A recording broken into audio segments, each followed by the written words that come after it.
Okay. Hello guys. I'm with Thornhill Harmony Church.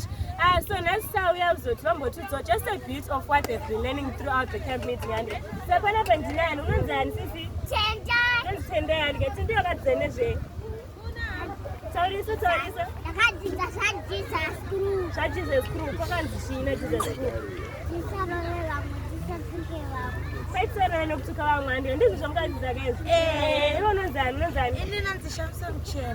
I'm from Thornhill. I want to talk about Jesus' cruel way.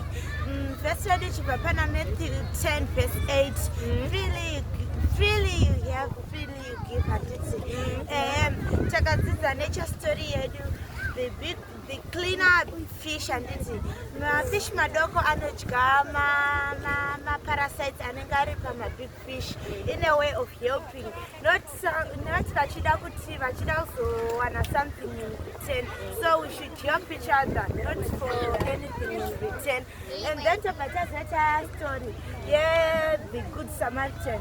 Kale nemurume akapondewa nematsotsi, apondewa nematsotsi ndobva pauya priest vakamudarika vakamutiza, pakauya vamwe futi vakamutiza, pakazouya a good Samaritan akauya akabvadi obva muhelpa obva enda naye ari pabhizi andobva enda naye obva apeya all mabhizi ake kuzvipatara.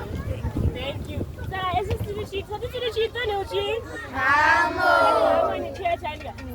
Camp Meeting 2026 munatichi? The Bible, my best friend. Okay.